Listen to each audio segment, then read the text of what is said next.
Olá pessoal, tudo bem com vocês? Estamos aqui para mais um vídeo do nosso canal Resenha Teológica. E no vídeo de hoje nós vamos falar sobre esse livro aqui, 1984, de George Orwell.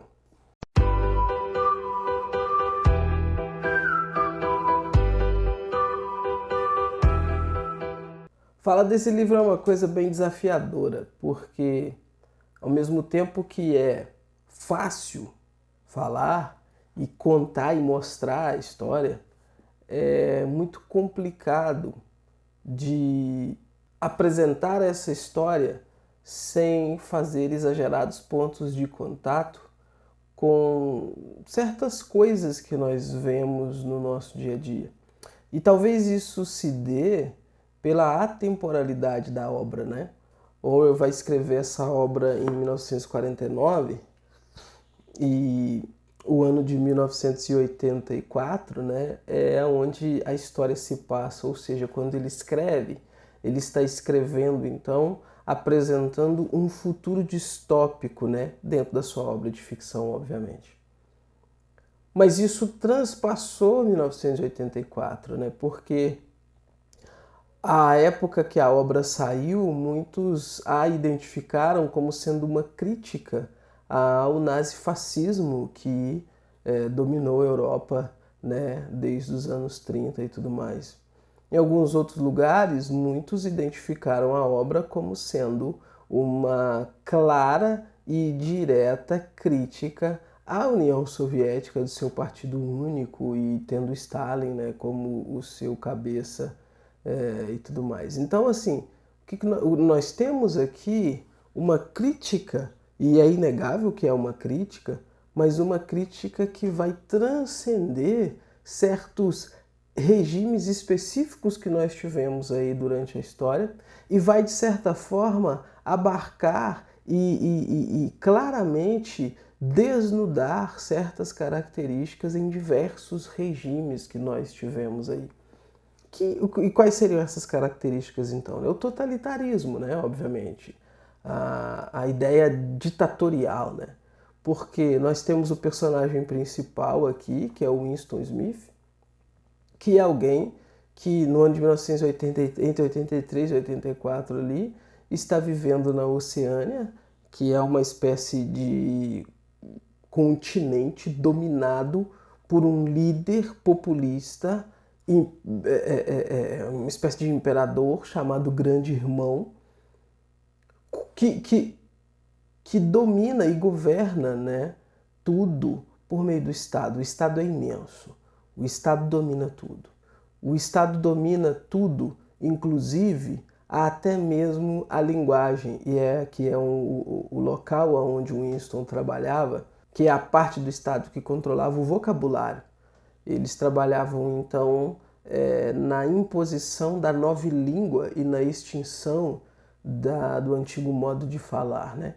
Palavras novas que substituíam palavras antigas e que era uma espécie de reducionismo, né? E tem uns diálogos interessantes nos começos ali, exatamente com essa ideia de reduzir mesmo, reduzir os termos e tudo mais. E não para facilitar, obviamente, mas a ideia aqui é a ideia da dominação, é a ideia de falar da forma com a qual o partido exige que se fale, né? Há crimes, por exemplo, que são cometidos, que são considerados crimes contra o partido, que são crimes passíveis de prisões e até pena de morte, que lembram muito, então, a ideia dos gulags, das prisões forçadas da União Soviética, né? Que são crimes de pensamento, né? E há também algumas claras contradições que, por exemplo, o Departamento do Amor, a Polícia do Amor prega o ódio, né? A da Paz prega a guerra e assim por diante. Então veja, você tem um Estado que domina a maneira como se pensa, domina também essas questões afetivas, afetuosas, porque os membros do partido não podem se relacionar livremente, né? Eles se relacionam com quem o partido libera para se relacionar. E há essa noção de tirar, por exemplo, da relação sexual toda a ideia de prazer e transformar a relação sexual numa obrigação para com o partido, isso por parte dos membros do partido. É o caso do Winston, por exemplo, com a sua esposa, né? Eles tinham até um horário marcado na semana para ter a sua relação sexual, que era uma coisa que a própria esposa dizia, né? Vamos cumprir a nossa obrigação com o partido. Então não existe a ideia de prazer, de se deleitar naquilo. É simplesmente cumprir o que o partido está dizendo. Pensar e dizer coisas, então, como já falei aqui, contra o partido, eram consideradas coisas criminosas. E o Winston, então, ele vai, de certa forma, se rebelar contra isso, porque ele vai se apaixonar, vai ter um romance com Júlia, que é outra membro do partido também, e que a princípio a relação deles é uma relação muito conturbada, porque a princípio ele odiava ela, pensou até em matá-la, mas a parte dela, né, a ideia de se aproximar dele e dizer que o amava, e eles começam a ter alguns encontros escondidos ali e tal. Há um inimigo, um tal de Goldstein, que é mostrado sempre como sendo o grande inimigo do partido e tudo mais, o grande subversivo, o líder subversivo, que ninguém nunca viu também. O grande irmão, que é esse líder do partido, ninguém também nunca viu. Há os proles, que são uma classe abaixo dos líderes do partido ali, que os membros do partido não estão muito ligados, porque são considerados abaixo demais, né? São pobres, são pessoas que não têm instrução e tudo mais. Inclusive tem um sotaque até um pouco diferente, mais voltado para uma linguagem mais caipiresca, né?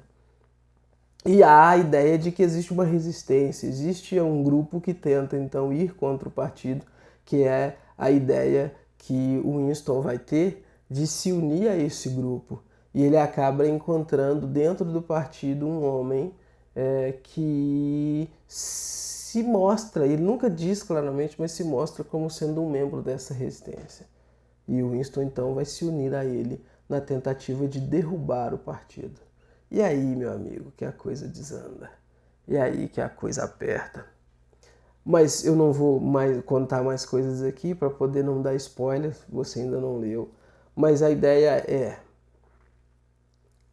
a crítica é a esse Estado totalitário, a esse Estado grande que domina a maneira que você pensa. Tem as famosas teletelas que estão em todo lugar, então a todo momento você está sendo monitorado, não somente as coisas que você está falando estão sendo ouvidas por todos, mas você está sendo visto por essa teletela, porque essa teletela, ao mesmo tempo que você vê as coisas que o partido quer que você veja, ela é uma via de mão dupla, porque de lá para cá eles também te veem. A máquina, por exemplo, de escrever, onde você fala então e ela vai escrevendo, então você não tem a liberdade de escrever as coisas que você quer, porque aquilo que você está escrevendo precisa ser monitorado. O Estado é que produz os livros, aí existe um certo robô, uma certa, enfim, inteligência artificial ali que vai compor os livros que as pessoas leem, que vai compor as músicas que são tocadas na rádio, inclusive.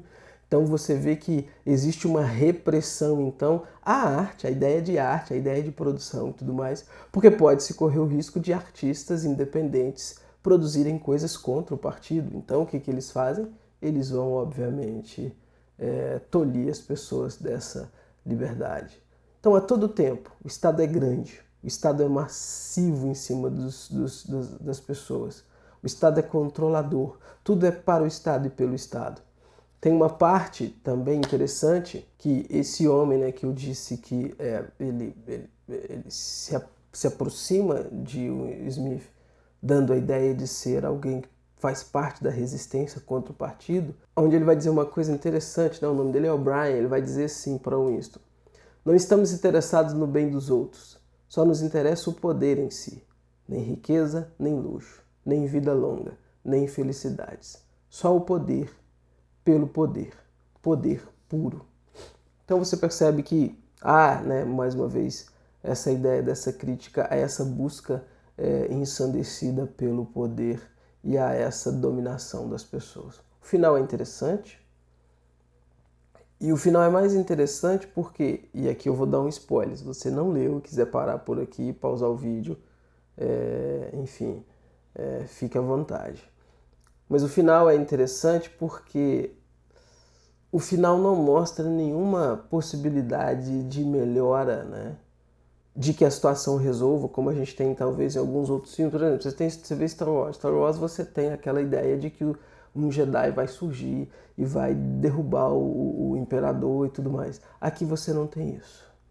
Aqui não se tem isso. Aqui o tempo todo Aqui o final é um final desolador, é um final desesperançoso, né? É, e, enfim, eu acho que vale a pena a leitura. E vale a pena a leitura para fazer os pontos de contato, então, com a nossa época, com a época que a gente vive. E, enfim, tentar ver aí, será que a gente vive numa distopia? Será que de alguma forma nós estamos em 1984, com um Estado grande, um Estado que quer dominar até a sua forma de falar, um Estado que quer mudar o vocabulário, incluir nele palavras novas para atender certos afetos de certas minorias e tudo mais. Claramente, gente, o livro é uma crítica ao comunismo, isso está muito claro, mas há essa crítica transcendental também, como eu disse, que pode se aplicar a coisas que temos, que vemos e que experimentamos e vivemos hoje. Fica aí a dica. George Orwell, 1984. Tchau. Até os próximos vídeos deste canal.